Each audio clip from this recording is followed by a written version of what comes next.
ಆಚಿ chilli powder ಸಖತ್ ಖಾರ ಬಣ್ಣ ಮತ್ತು ರುಚಿ ಆಚಿ ಚಿಲ್ಲಿ ಪೌಡರ್. ಬೆಳಗಾವಿ ಅಧಿವೇಶನದಲ್ಲಿ ಅತಿ ಹೆಚ್ಚು ಚರ್ಚೆ ಆಗ್ತಾ ಇರೋದು ಯಾರುಗಳು? ಸಚಿವರುಗಳು. ಯಾಕಂದ್ರೆ ಬಹಳ ಪ್ರಮುಖವಾಗಿ ಲಕ್ಷ್ಮೀ ಹೆಬ್ಬಾಳ್ಕರ್ ಅವರ ಕುರಿತಾಗಿ ಆರೋಪ ಮಾಡಿದಂತಹ ಬಿಜೆಪಿ ನಾಯಕರು ಈಗ ಮತ್ತೊಬ್ಬ ಸಚಿವನನ್ನ ಟಾರ್ಗೆಟ್ ಮಾಡಿದ್ದಾರೆ. ನಿನ್ನೆ ಗೃಹಲಕ್ಷ್ಮಿ ಗದ್ದಲ, ಇವತ್ತು ಕೃಷ್ಣ ಬೈರೇಗೌಡ ಭೂ ವಿವಾದ ಚರ್ಚೆಗೆ ಬರುತ್ತೆ. ಕೃಷ್ಣ ಬೈರೇಗೌಡ ಭೂ ವಿವಾದದ ವಿರುದ್ಧ ವಿಪಕ್ಷ ಸಮರವನ್ನ ಸಾರಿದೆ. ಇವತ್ತು ಉಭಯ ಕಲಾಪಗಳಲ್ಲಿ ವಿಷಯ ಕೆದಕೋದಕ್ಕೆ ಪೂರ್ವ ತಯಾರಿಯನ್ನ ಕೂಡ ಬಿಜೆಪಿಗರು ಮಾಡ್ಕೊಂಡಿದ್ದಾರೆ. ಕಂದಾಯ ಸಚಿವರ ವಿರುದ್ಧನೇ ಭೂ ಅಕ್ರಮ ಆಗಿದೆ, ಭೂಮಿಯನ್ನು ನುಂಗಿದ್ದಾರೆ ಅನ್ನೋ ಆರೋಪ ಬಿಜೆಪಿಯದ್ದು. ಹೇಗೆ ಲಕ್ಷ್ಮೀ ಹೆಬ್ಬಾಳ್ಕರ್ ಅವರನ್ನ ದಾಖಲೆಯನ್ನ ಬಿಡುಗಡೆ ಮಾಡೋದ್ರ ಮೂಲಕ ಇಕ್ಕಟ್ಟಿಗೆ ಸಿಲುಕಿಸಿದ್ರಲ್ಲ, ಅದೇ ರೀತಿ ಈ ಕೇಸ್ನಲ್ಲೂ ಆಗ್ತಾ ಇದೆ. ಕೃಷ್ಣ ಬೈರೇಗೌಡರಿಗೆ ಈಗಾಗಲೇ ಚಲುವಾದಿ ನಾರಾಯಣ ಸ್ವಾಮಿ ಇರ್ಬೋದು, ರವಿಕುಮಾರ್ ಇರ್ಬೋದು, ಅಥವಾ ತಮ್ಮೇಶ್ ಗೌಡ, ಇವರು ಇಷ್ಟೂ ಜನ ಸೇರ್ಕೊಂಡು ದಾಖಲೆಗಳ ರಿಲೀಸ್ ಮಾಡೋದ್ರ ಮೂಲಕ ಇದಕ್ಕೆ ಉತ್ತರ ಕೊಡ್ಲಿ. ಸ್ಮಶಾನದ ಜಾಗವನ್ನ 1978ರಲ್ಲಿ ಸ್ಮಶಾನದ ಜಾಗ ಖರಾಬ್ ಭೂಮಿ ಅಂತ ಇದ್ದಂತಹ ಜಾಗಕ್ಕೆ ಈಗ RTC ತೆಗೆದು ನೋಡಿದ್ರೆ ಕೃಷ್ಣ ಬೈರೇಗೌಡರ ಹೆಸರು ಬಂದಿದೆ. ಸೊ ಅಧಿಕಾರದ ದುರ್ಬಳಕೆಯನ್ನು ಮಾಡ್ಕೊಂಡಿದ್ದಾರೆ. ಸ್ಮಶಾನದ ಜಾಗ ಇವ್ರ ಹೆಸರಿಗೆ ಬರೋದಕ್ಕೆ ಹೆಂಗೆ ಸಾಧ್ಯ ಇದೆ? ಸೊ ಇಲ್ಲಿ ಕ್ಲಿಯರ್ಲಿ ಅಧಿಕಾರದ ದುರುಪಯೋಗ ಅಂತ ಸಾಲು ಸಾಲು ಆರೋಪಗಳನ್ನು ಮಾಡ್ತಾ ಇದ್ದಾರೆ. ಡೀಟೇಲ್ಸ್ ಕೊಡ್ತಾರೆ ಸುಕೇಶ್. ಬಿಜೆಪಿಯವರು ಎತ್ತಿರುವಂತಹ ಪ್ರಶ್ನೆ ಮತ್ತು ಬಿಡುಗಡೆ ಮಾಡಿರುವಂತಹ ದಾಖಲೆಗಳು ತುಂಬಾ ಇಂಟ್ರೆಸ್ಟಿಂಗ್ ಅಂತ ಅನ್ಸುತ್ತೆ. 78ರ ದಾಖಲೆ ಜೊತೆಗೆ 2025ರ ದಾಖಲೆ. ಹೀಗಾಗಿ ಏನಾಗಬಹುದು? ಇವತ್ತು ಸದನ ರಣರಂಗ ಆಗುವ ಸಾಧ್ಯತೆ ಎಷ್ಟು ಅಂತ?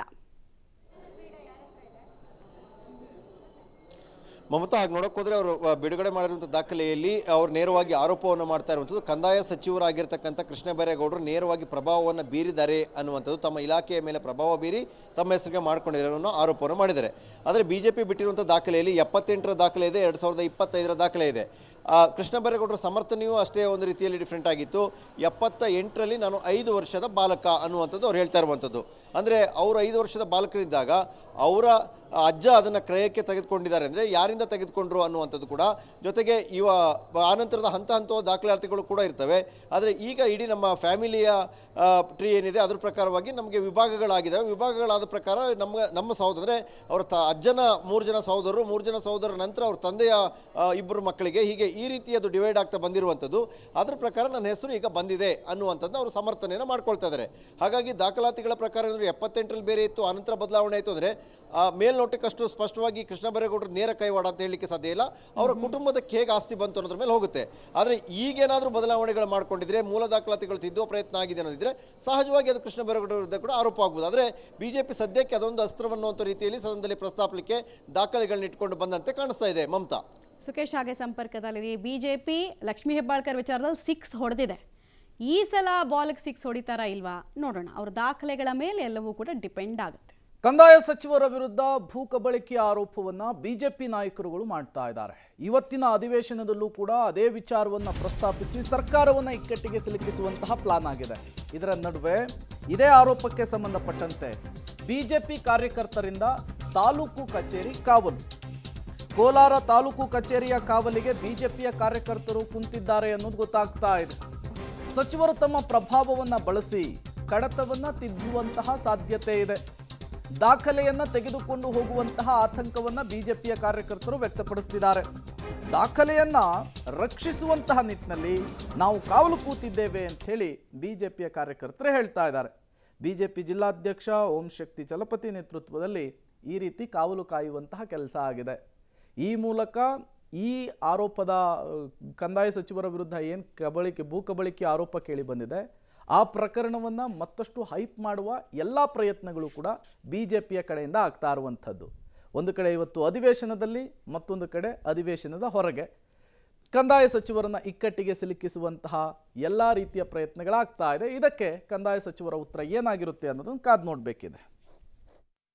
ಇಲಾಖೆಯನ್ನು ಸಾಕಷ್ಟು ಬದಲಾವಣೆ ಮಾಡ್ತೀನಿ ಅಂತ ಹೊರಟಿರುವಂಥ ಕಂದಾಯ ಸಚಿವರಿಗೆ ಈಗ ಅಕ್ರಮದ ಉರುಳು ಸುತ್ತಕೊಂಡಿರ್ತಕ್ಕಂಥದ್ದು.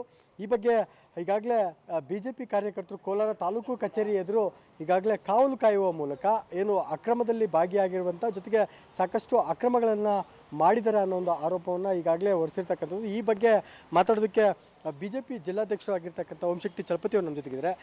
ಸರ್, ಇವತ್ತು ಕಂದಾಯ ಇಲಾಖೆಯನ್ನು ಸಾಕಷ್ಟು ಬದಲಾವಣೆ ಮಾಡ್ತೀನಿ, ಸುಧಾರಣೆ ಮಾಡಿಬಿಡ್ತೀನಿ ಅಂತ ಹೊರಟಿದ್ರು.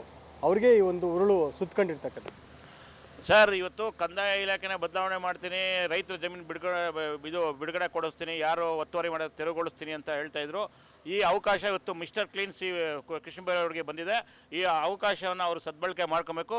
ಫಸ್ಟು ಅವ್ರು ಕ್ಲೀನ್ ಮಾಡೋ ಮುಖಾಂತರ ಅವ್ರ ಜಮೀನನ್ನ, ಸರ್ಕಾರ ಜಮೀನ ಏನು ಒತ್ತುವರಿ ಮಾಡ್ಕೊಂಡಿದ್ದಾರೆ ಆ ಜಮೀನನ್ನ ಇವತ್ತು ಬಿಡುಗಡೆ ಮಾಡೋ ಮುಖಾಂತರ ಅದಕ್ಕೆ ಚಾಲನೆ ಕೃಷ್ಣ ಬೈರೇಗೌಡ, ಮಿಸ್ಟರ್ ಕ್ಲೀನ್ ಕೃಷ್ಣ ಬೈರೇಗೌಡ ಕೊಡಬೇಕು ಅಂದ್ಬಿಟ್ಟು ನಾವು ಇವತ್ತು ಇಲ್ಲಿ ಬಂದು ಕೋಲಾರದ ತಾಲೂಕಾ ಕಚೇರಿ ಮುಂದೆ ನಾವು ಕಾವಲು ಕಾಯ್ತಾ ಇದ್ದೀವಿ BJP ಘಟಕ. ಕಾರಣ ಇಷ್ಟೇ, ಇವತ್ತು ಏನು ದೇಶದಲ್ಲೇ ಭ್ರಷ್ಟಾಚಾರದ ಕೋಪ ಇವತ್ತು ಯಾವುದನ್ನ ಇದ್ದರೆ ಅದು ಕರ್ನಾಟಕ ಅಂತ ಈಗಾಗಲೇ ದೇಶವ್ಯಾಪಿ ಇವತ್ತು ಇದಾಗಿದೆ. ಅದಕ್ಕೆ ಮೂಲ ಉದಾಹರಣೆ ಮಿಸ್ಟರ್ ಸಿದ್ದರಾಮಯ್ಯವರು ಏನು ಮೂಡ ಕೇಸಲ್ಲಿ 14 ಕೇಸು ಹೊಡೆದು ಮತ್ತೆ ವಾಪಸ್ ಕೊಟ್ಟು ಆ ಕೇಸಲ್ಲಿ ದಾಖಲಾತಿಗಳನ್ನ ಕಳ್ತನ ಮಾಡಿ ಸಿಕ್ಕಾಕೊಂಡು ವಾಪಸ್ ಕೊಟ್ಟಿದ್ದು ನಿಮಗೆ ಸ್ಪಷ್ಟವಾದಂಥ ಉದಾಹರಣೆ ಇವತ್ತು ನಿಮ್ಮ ಕಣ್ಮುಂದೆ ಇದೆ.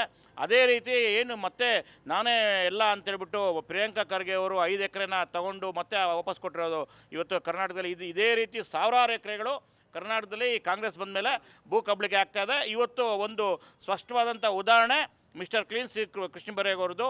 ಅವ್ರದ್ದೇ ಇವತ್ತು ಅವ್ರ ಫಾರ್ಮ್ ಹೌಸ್ ಇರೋ ಜಾಗನ ಏನು ಕೋಲಾರದ ನರಸಾಪುರ ಹೋಬಳಿಯ ಗರಡಪಾಳ್ಯ ಅನ್ನೋ ಕಡೆ ಇವತ್ತು ಏನು ಕೆರೆ ಜಾಗನ 47ನೇ ಸರ್ವೆ ನಂಬರ್ 1 ಎಕರೆ ಮತ್ತು 46ರಲ್ಲಿ 20 ಎಕರೆ 16 ಗುಂಟೆನ ಸುಮಾರು ನೋಡಿ ಕೂಟ್ಕಾರ ಬಂತ ಕುಣಿಸಿದ್ದಾರೆ. 46 ಸರ್ವೆ ನಂಬರ್ ತಕ್ಕ ನಿಮಗೂ ದಾಖಲಾತಿಗೆ ನಾನು ಕಳಿಸ್ಕೊಟ್ಟಿದ್ದೀನಿ. ಇವತ್ತು ನಮ್ಮ ವಿರೋಧ ಪಕ್ಷದ ನಾಯಕರು, ನಮ್ಮ ಛಲವಾದಿ ನಾರಾಯಣಸ್ವಾಮಣ್ಣವರಾಗ್ಬೋದು, MLC ನಮ್ಮ ರವಿಕುಮಾರ್ ಆಗ್ಬೋದು, ತಮ್ಮೇಶ್ ಗೌಡ್ರಾಗ್ಬೋದು, ಇವತ್ತು ಏನು ದಾಖಲೆ